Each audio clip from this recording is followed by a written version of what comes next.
Donc, on a une citation ici qui vient de la littérature. Some rape survivors give a positive meaning to the child born of rape. They construct their baby as a lifesaver, a gift from God, or as a new family to replace the one that was taken. A positive reframing can function as a form of protection against ambivalence. Donc, qu'est-ce qui permet un petit peu ce reframing, en fait? Euh, c'est le processus d'affiliation de l'enfant né du viol. Donc, comment on va favoriser un lien d'attachement sécurisant? C'est sûr que le fait d'être réfugié, donc d'être ici au Canada, d'être loin du pays où on a subi les violences, ça peut être protecteur.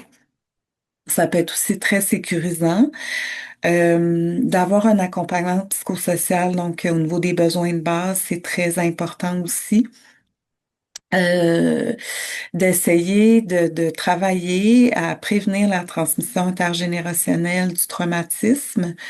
Bien sûr, de porter attention aux caractéristiques du bébé. C'est sûr que c'est des nourrissons qui ont été exposés à un niveau de stress extrêmement élevé.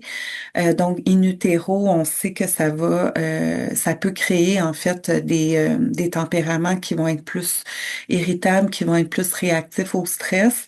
Donc, il faut porter attention à tout ça et en fait à l'identité future de l'enfant. Donc, qu'est-ce que la mère peut projeter qui va être protecteur là, pour que l'enfant se développe à l'extérieur de cette histoire-là de sa conception, là.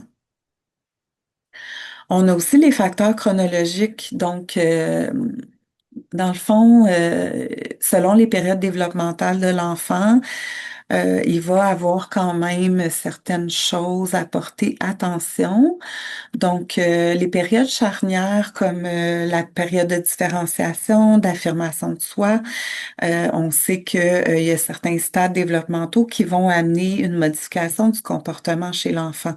Une distanciation, par exemple, à 2 ans, qui peut générer soit une anxiété chez la mère ou soit des incompréhensions, faire ressurgir certains enjeux.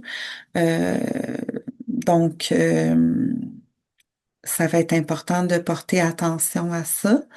C'est important aussi là au niveau, tu sais, de l'accouchement puis de la période périnatale de voir à évaluer l'histoire traumatique.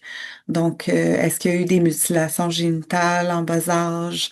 Est-ce qu'il y a eu d'autres incidents qui sont survenus pendant les périodes pré- et post-migratoires?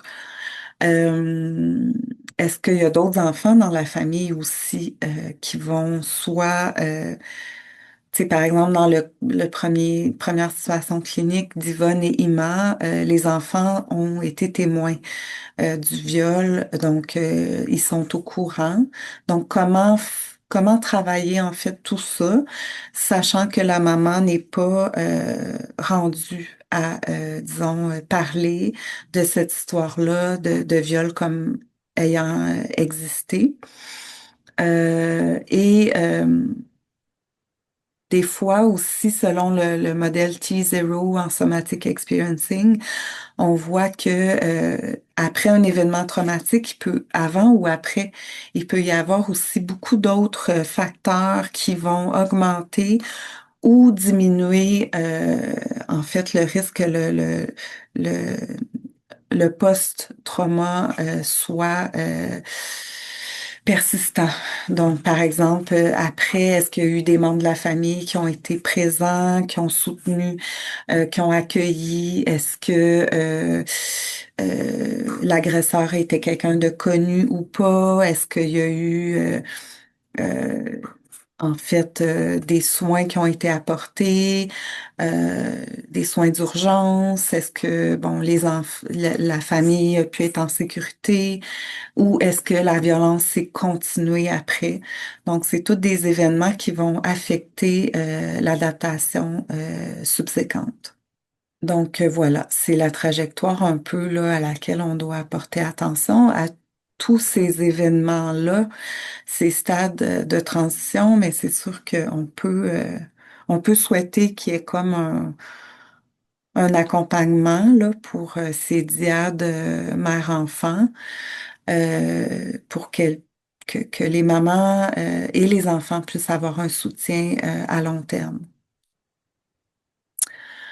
Alors, bon, les perspectives et les pratiques clés qui sont apparues comme étant importantes dans ce cadre, ben, c'est de considérer l'enfant comme victime secondaire du viol. En fait, bon, ce que la citation dit, c'est Perceiving children born of rape as secondary rape victims is of importance as this highlights the risk of confrontation with the direct trauma of the mother via the mother-child relationship. Donc, quand on considère que l'enfant aussi, c'est une victime au même titre que la mère, ça va favoriser une prise en charge adaptée, puis le lien d'attachement, bien sûr, une expérience positive du parenting, parler, si c'est possible, de l'impact de l'événement sur la relation, normaliser les sentiments d'ambivalence qui peuvent ressurgir. Euh, on veut favoriser le processus d'affiliation. Donc, on va, par exemple, essayer d'avoir une thérapie dyadique centrée sur le processus d'attachement. On va essayer vraiment de respecter les limites exprimées par la mère. Euh, on va prendre en compte tout le processus de demande d'asile puis les stresseurs psychosociaux qui sont à l'œuvre. On va essayer aussi là, de comprendre le système de croyance de la mère, donc à quel point, par exemple, ça peut être tabou, stigmatisant d'avoir vécu un viol, à quel point il y a aussi parfois une compréhension qui peut être dictée par la religion et le système de croyance de la culture de la mère. On va essayer de favoriser une agentivité, donc une prise d'autonomie chez la mère. Puis, en fait, finalement, on souhaiterait qu'il y ait des recherches sur les dyades qui sont à l'extérieur du pays d'origine. Euh, donc, pour voir justement comment ça se vit par exemple, chez les demandeuses d'asile qui ont vécu des violences sexuelles, qui vont, par exemple, accoucher ici, qui vont avoir un enfant là ici. Donc, qu'est-ce que la société d'accueil peut mettre en place pour accompagner ces dyades-là à long terme? Donc, finalement, au niveau des pratiques, ici, il y a une petite maison là, qui représentait assez bien tous les éléments là, qui sont à prendre en considération dans cette situation-là. Donc, ben, pour favoriser le bien-être de la mère et de l'enfant, on doit travailler sur les traumas. Donc, si la mère est disponible à avoir une thérapie individuelle, c'est tant mieux. On va travailler aussi sur l'attachement, bien sûr, le processus d'affiliation.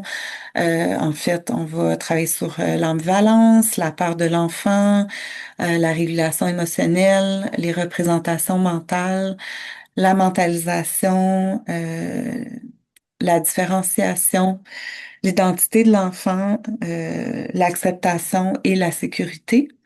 Puis, on va travailler aussi sur tout ce qui peut être aidant dans la communauté, comme je le disais, en fait, pour travailler le sens de l'intégration, le sens de la sécurité aussi dans un environnement sécuritaire, avec des ressources qui sont disponibles. Et finalement, ben, ce qui soutient tout ça, c'est vraiment un contenant dans la relation thérapeutique, sécuritaire, de la confiance et aussi de faire attention à pas précipiter les choses. Ici, bien sûr, on a les concepts de sensibilité multiculturelle et de travail en équipe multidisciplinaire. Donc, c'est toujours important d'être travaillé en concertation dans ces situations-là. Donc, finalement, les questions qui pourraient persister? Euh, En fait, est-ce qu'il y a d'autres années d'intervention privilégiées selon les trois vignettes cliniques qui ont été abordées au début? Comment on peut jongler avec les différentes spécificités du mandat? Donc, comment arrimer un peu l'intersectionnalité des mandats, là, puis aller vraiment adresser les droits humains, le côté juridique, le côté social.